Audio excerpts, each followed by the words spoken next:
Describing there the blue card training scheme. Sorry, did you say page 31? Para 31. Oh, sorry. We jumped to mutual responsibility for a second.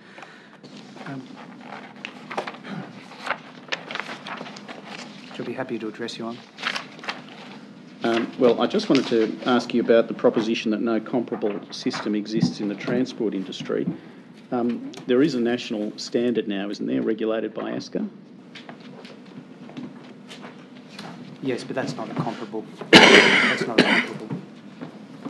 Well, it's not a like for like because it's not a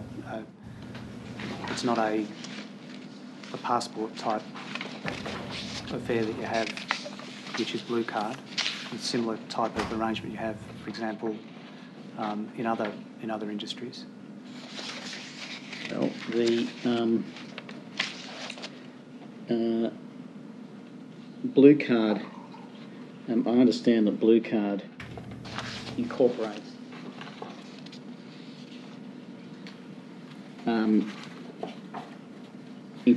reference to the statement of attainment issued by ASCA, but there's no magic about that, is there? I mean, a person could simply have the statement of attainment or the logo and the reference. They don't need, in particular, a blue card. Well, it's again about the reality of what happens on the ground, and when you're a truck driver and you're in a cab.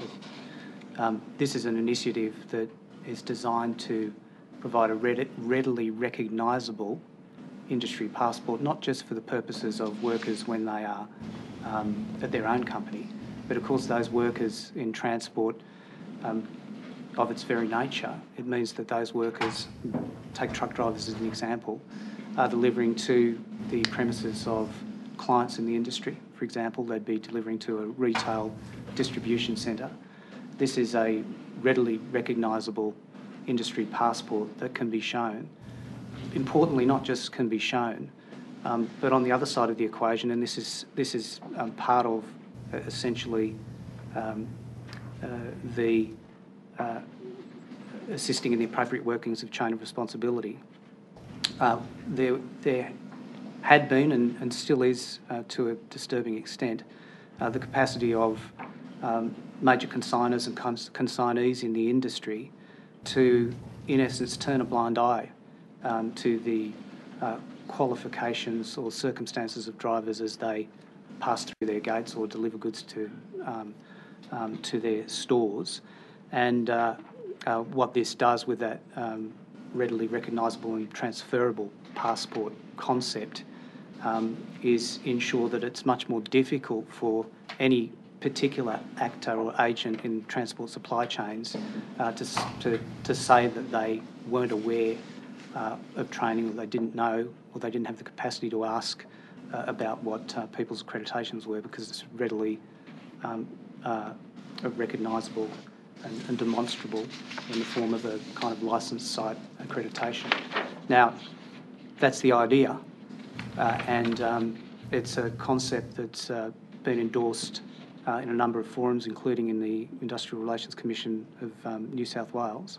And I think for those reasons it is different from a statement of attainment, which doesn't have that instantly recognisable feel to it, doesn't have the convenience of having a licence size approach. It doesn't have the kind of potential to become a document or a demonstration that's readily spoken about. That is, have you got your blue card? That's why I say it's not really comparable, although the underlying skills are the same. Prior to 1 July 2011, there was a revenue stream back to TWU from the blue card. That's correct. And what proportion of blue card revenue went back to TWU prior to 1 July 2011? I don't know the answer to that question. I know that the proportion of revenue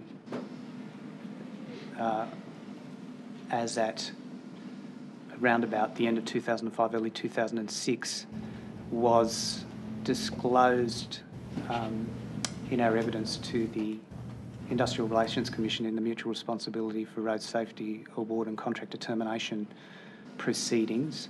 And I know that an actual figure was disclosed in that proceeding, but I can't remember what it was. I think it was in the order of $20 a blue card, something like that. Did you say it was disclosed in the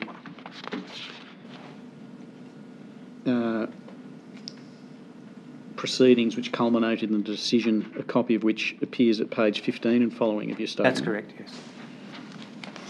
Disclosed in the statement of Mr. Forno.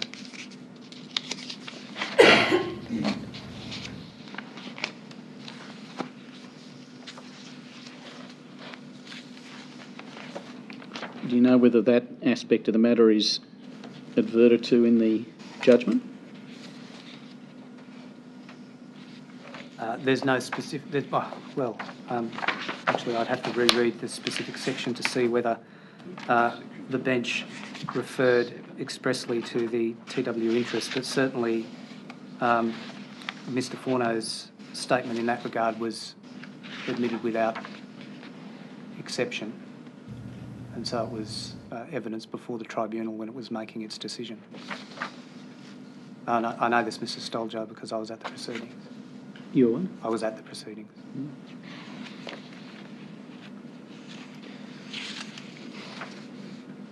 So if you go to page 66, para 207, Yes.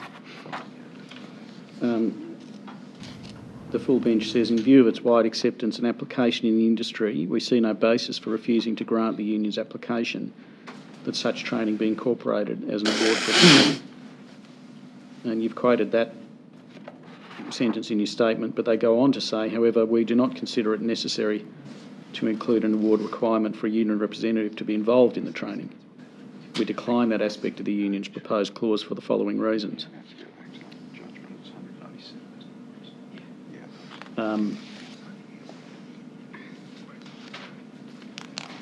But the fact of the matter is the union had some involvement in that it was receiving a revenue stream from Blue Card. Well, Blue Card was the union's initiative. That is, at its inception, was the union's idea, the union's concept. It was taken up strongly by employer associations, most specifically the New South Wales Road Transport Association, as it then was. It's now defunct. But that association, the Employer Association in New South Wales at the time, delivered the vast bulk of blue cards in New South Wales. The figure that sticks in my head is around about 8,000 to 10,000 of them. So there was wide acceptance. It was the union's idea. And yes, until the beneficial rights for Blue Card were transferred to TCHO, there was monies that flowed to the union, I think in the order of $20 a Blue Card. And of course, as I've said, in relation to other monies coming to the union, that money is used for the union objectives of enhancing and promoting the rights of workers across the industry. If you go to paragraph 34 of your statement, you say that it is hoped the inclusion of training requirements, including Blue Card induction, will improve training standards and safety outcomes to toll employees. I was pausing there. You're making an assumption, aren't you, that the Blue Card training is at a higher standard than that which toll is doing in any event? No, that's not true. I think Mr. Stoljo, if I recall the evidence of Mr. Sloan this morning correctly, I think he acknowledged that toll's training passport wasn't provided to all employees across toll. So I don't accept that. And also the safety standards and safety outcome for toll employees, as I've mentioned earlier in my evidence, is not solely contingent on the training that's provided to toll employees, but is also contingent upon safety training being provided across the industry, and in particular in relation to those employees across the industry with whom toll employees interface. Right. Well, leaving aside questions about whether people have done training of the kind contemplated by the blue card or not, can I just ask you to agree with me or not on this proposition? If someone has done the blue card training, or if someone has done the OH&S unit that Mr Potter described, let me start that again. The blue card training and the OH&S unit that Mr Potter described is in substance the identical training. You accept that? It's the same units of competency, yes. And if you have employees at Toll, or for that matter anywhere else, doing that OH&S unit or its equivalent, they're not going to get any benefit, are they, from doing the blue card training? Yes, they are going to get benefit from doing blue card training. Right. Not from the, Mr Soldier, in fairness, not from the training itself, but from the result of the training, which is, of course, that they and others are issued a blue card. And then I go back to the point about the benefit. Yes, no, I understand the passport proposition. And I just want to put this to you for your comment that the blue card arrangement ultimately is no more than a tax on companies that already have a high standard of training. Do you agree with that? Of course I don't agree with that. I have nothing further. Thank you. Yes, Mr. Glisson.